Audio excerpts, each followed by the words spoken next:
You are not dumb, and this is not the things that I'm going to talk about will actually help you for you to get better grades when you go back to write the exam. So it is doable.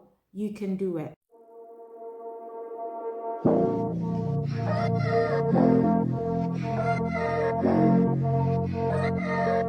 So hello everyone, how are you doing? I hope you all are doing very well. I'm doing well too.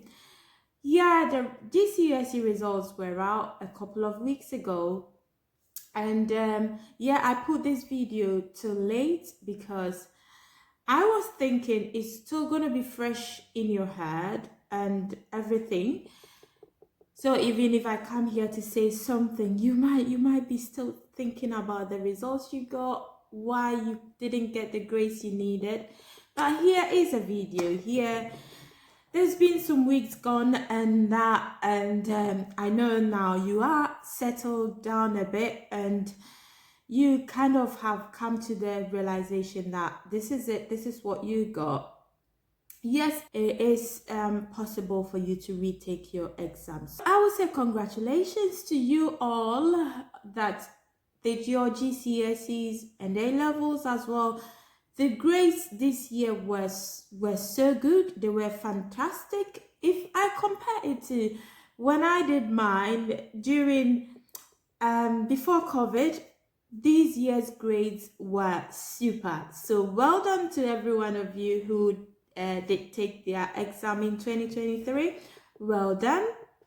Yeah, so if you had your grades that you were expecting, fantastic, well done to you. If you didn't get that grade but you sort of have passed, that's good as well. You've got the world ahead of you. There are so many things that you are about to encounter now. It's fun, so enjoy. If you are going sixth form, if you did the A levels and you are going to university, if you are doing level 3 access or anything, good luck, and I wish you all the best. Now, I hope none of you that are watching this video will be in this situation, but the unfortunate usually happen as because we are human and so many things can happen, and it's exam. So if you did not get the grades you wanted, I sort of don't want to call it if you failed, because I feel that's a bit harsh, but I'll try and give it a name. So if you did not get the grade you wanted, or you didn't pass at this time, it's fine. I know it's easier said than done. I am not in that position right now, so you might think she doesn't know how it feels. Yes, I know how it feels because I was a non-traditional student here in this country, and I know how hard it is to take GCSEs, taking 5, 6, 7, 9, whatever amount of GCSEs that you are taking. I know how hard it is. I took 7 GCSEs and it wasn't easy. So I've been there. I know how hard these GCSEs are, and I know how frustrating it can be. So what I'm saying is well done. Whatever happened, well done, but it can be fixed. Every subject in GCSE is important, but there are a couple are quite important or on top of the others, because with these subjects, recruiters need these subjects. They need you to pass these subjects. Universities want you to pass these subjects. So what I'm talking about is your GCSE maths and your English. So I know the English, there is the literature English that is not quite essential as to the English language, because that is what institutions or recruiters want you to get a pass in the UK. Until you're 18, you are meant to get a GCSE English and maths are grade 4 or above, which is, if it was in the olden grading system, then the grade 4 will be a C. So a C all the way to A or A star. That is what you are expected to have. And even if you are an adult learner and you want to go to school and you don't have a GCSE at all, the system, the education system in the UK has given us the opportunity that everyone who wants to go to school need to have a GCSE English and Maths at grade 4 or above. This can be maybe you were a school leaver, or maybe you drop out of school and you couldn't get your GCSEs at the time you were meant to get them. It can depend. Maybe you might say, I don't want to get those grades, so I want to go and do something else. Even in apprenticeship, some apprenticeship require you to have your GCSE English and Maths at grade C or above. So it is quite essential. So now you have done the exam. Unfortunately, you didn't get a 4. Maybe you got a 3, or you got a 2.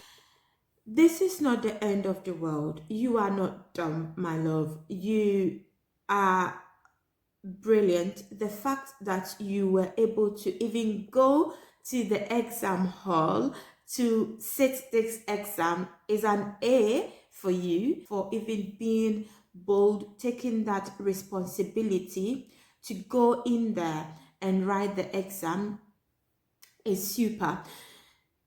But things happen. Maybe you thought before you went to the exam, you thought, okay, I have mastered these concepts or these topics, and I know I am going to do well.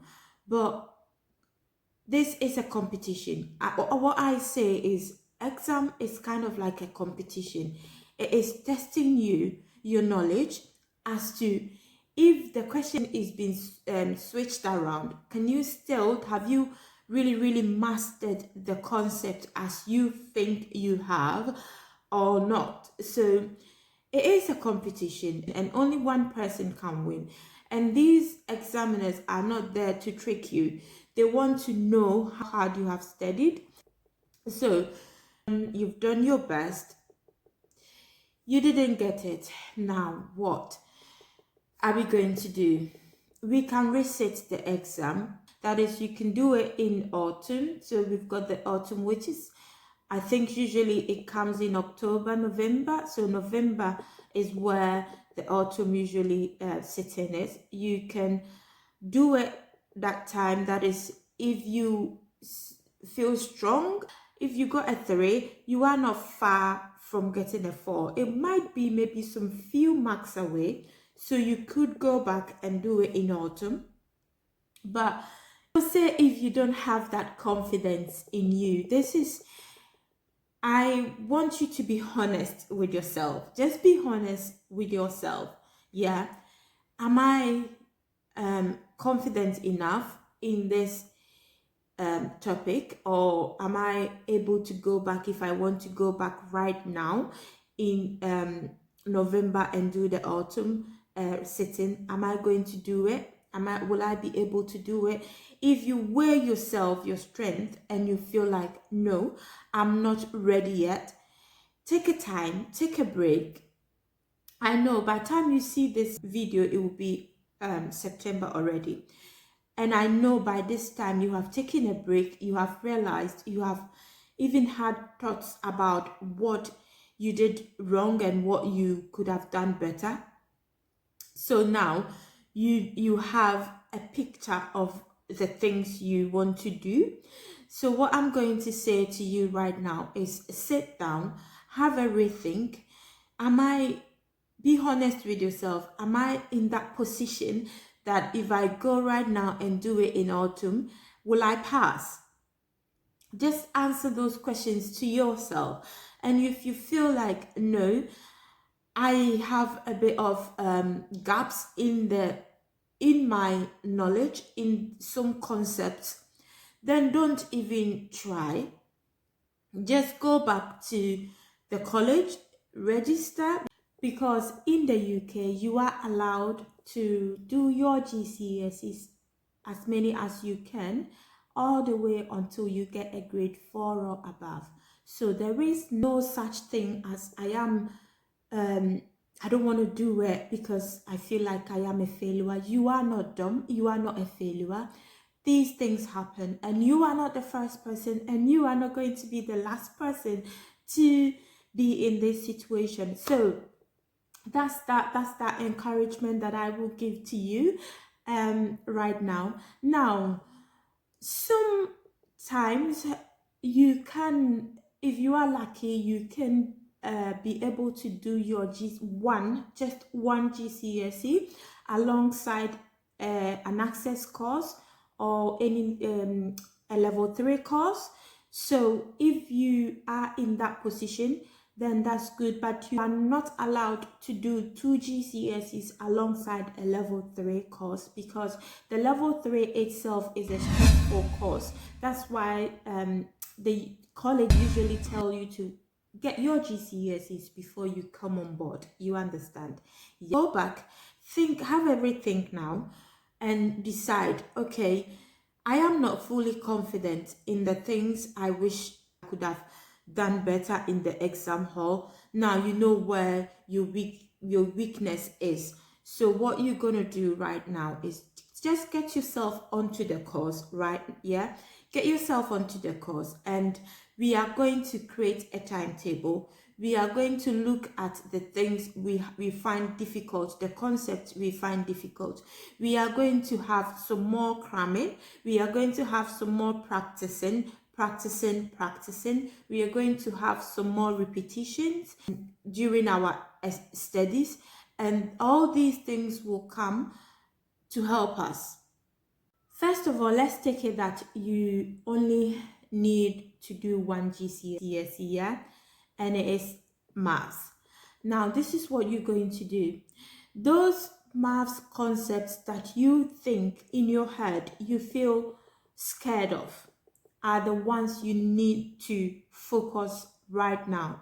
Those concepts that you feel confused whenever you see them are the ones I want you to master right now, because them concepts or those topics are the ones that will give you the higher marks.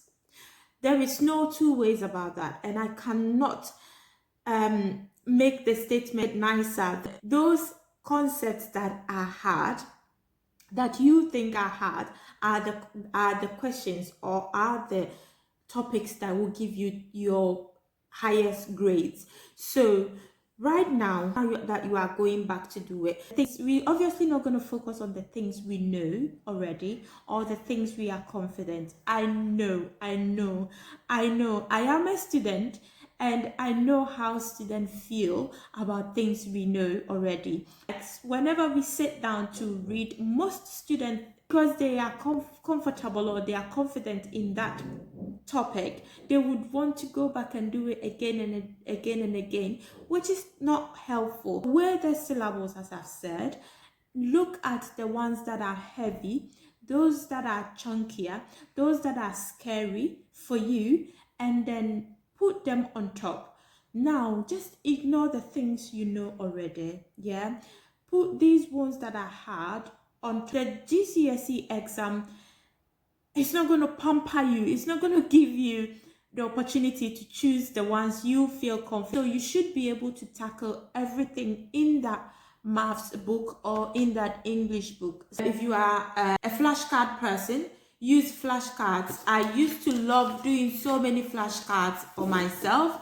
Even now, being out of GCSE for a long time, I still do flashcards for myself when I'm about to do any exam. I do flashcards, but you need to know when and how you are doing your flashcards. I know some people do flashcards wrongly, but we're not talking about that today. So what you're going to do is do your flashcards earlier. First of all, you select the topics that are hard for you, make flashcards with it, put sticky notes in your bedrooms. What we're going to do is create a timetable. So we are aiming for every week 4 to 6 hours of practice. Yeah, 4 to 6 hours worth of practice for our maths or English, whichever one you are doing. So guys, we have planned our timetable, we've been enrolled, we are all set and not we ready to go. So what we're going to do, the next step is to look for resources. Yeah, so your resources, how you're going to look for them is going to be based on your subject specification. So whether you are doing AQA, whether you are doing OCR, whether you are doing EdExcel, look for that resources that is designed for that specification. You would also want to be looking for past papers. Yeah, so you need past papers, and also you need marking scheme for those. Then you look for marking scheme for those past papers. So once you've got all these things, then you are ready to start your revision. So straight away after you have taken a time off and you have rested, what I want you to do is start studying the concept, those hard concepts, guys. Please start studying the concept. Start getting the whole concept in your head, how it works step by step. Get everything in your head, because once you understand it, that is when you can make good use of your flashcards that we have made. So get the understanding. You can watch YouTube videos, you can do the practice papers that you've got, and after that, and if you still don't get what you need, I would say if you've got some money to spare, you can take private tutor who will help you for you to understand the things that you find so hard. I used to use Cobalt Maths. Because Cobalt Maths is a general thing, I was using revision maths or something, and this app that I love and I swear by is Maths Waves. It's so good. That app, I live for it. It's so good. I still have it on my tablet right now. I will link it up. I'll take a picture and I'll put it up as well. It's so good because what it does is it gives you the opportunity to put your own questions, write your own questions in the system, so that you will answer the questions, and if you do it wrong, the system will tell you straight away that this is not how we do it. And for your English, I would want you to be focusing on the writing bit. Yeah, so because that is where you get most marks from. And I'll recommend do some writing and give it to someone to proofread it for you. Let them see. It can be a family member. You can give it to your tutor for them to have a read for you, just to proofread it and give it back to you so that you can do corrections. And also I would take a screenshot and leave it here for the YouTube resource that I use for my English. I'll put it here. As I've said earlier, I'll put some resources as well down in the link below. And then, yeah, so to recap, what I'm going to say is, first of all, get yourself enrolled onto the course. Second, do your timetable so that you have 6 hours worth of practice every week. Make flashcards. Put sticky notes in your bedroom. Understand the concept before you even start revising your flashcards. And then also do practice papers. Find the marking schemes for the practice papers and keep practicing, because in everything you do, practicing is very important. So do practice, and I hope and I wish you the best. I do know that you will get it this time around, so don't lose no hope. There is opportunity for you to do it, and you can do it. You have that ability to do it. So I wish you all the best. And guys, if you haven't yet subscribed, please do well and subscribe to this channel to see some more from me. And also do well and share this video, like it, comment, and yeah, share it to people. So I will see you in the next one. Have a good one and happy revision to you all. Bye.